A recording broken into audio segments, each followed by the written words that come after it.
मनोजवम अर्थतुल्य वेगम जितेन्द्रियम बुद्धिमताम वरिष्ठम वातात्मजम वानरयुक्त मुख्यम श्रीरामदत्तम शरणम प्रबद्धे।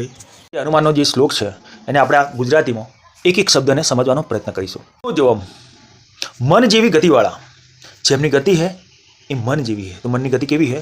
तो fraction of सेकंडની ગતિ है। સેકન્ડનો 1,00,000નો હિસ્સો એને કહેવાય ફ્રેક્શન। તો ફ્રેક્શન ઓફ સેકન્ડમાં મન ક્યાંયથી ક્યાંય લઈ જાય। કોઈપણ વસ્તુને યાદ કરો, કોઈપણ વ્યક્તિને યાદ કરો તો એ વસ્તુ વ્યક્તિની ઇમેજ તરત જ મન ઊભી કરી નાખે। તો આવી ગતિ હનુમાનની હતી, મન જેવી ગતિવાળા। આગળ શું કહે? મારુતતુલ્ય વેગમ નો મતલબ થાય પવન જેવી ગતિવાળા। હનુમાન કેવા હતા? તો પવન જેવી ગતિવાળા હતા। અને એમનું એક બીજું પણ નામ છે, પવન પુત્ર હનુમાન તરીકે પણ ઓળખાય અને મારુતિ નામ પણ છે એમનું। તો પવન જેવી ગતિવાળા એ હનુમાન હતા, એ આ શ્લોકની અંદર કહેવાયું કે છે। જીતેન્દ્રિયમ, જીતેન્દ્રિયનો મતલબ થાય કે જેને દરેકે દરેક ઇન્દ્રિયો જીતી લીધી છે, જેના વશમાં છે, જેના કંટ્રોલમાં છે એ, એટલે હનુમાનને જીતેન્દ્રિય પણ કહેવામાં આવે છે। બુદ્ધિમતામ વરિષ્ઠમ, જેની બુદ્ધિ વરિષ્ઠ છે, વરિષ્ઠ એટલે કે શ્રેષ્ઠ છે, એટલે કે બુદ્ધિમાનોમાં જે શ્રેષ્ઠ છે એ। રામાયણમાં ઘણા બધા એવા પ્રસંગો છે જેમાં હનુમાનની બુદ્ધિ ચાતુર્ય દેખાય છે। આગળ કહે છે વાતાત્મજમ, વાતાત્મજમનો મતલબ થાય વાયુદેવના પુત્ર।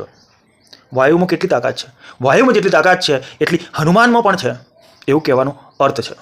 સૌથી મહત્વનો શબ્દ વાનરયુક્ત મુખ્યમ, વાનરયુક્ત મુખ્યમનો મતલબ થાય વાનરોના ટોળાના નાયક। હનુમાન એ સરસેનાપતિ હતા, વાનર જાતિના જે લોકો હતા એમના નાયક હતા। અને આ રામ રાવણ યુદ્ધ દરમિયાન આ લોકો જોડાયેલા હતા।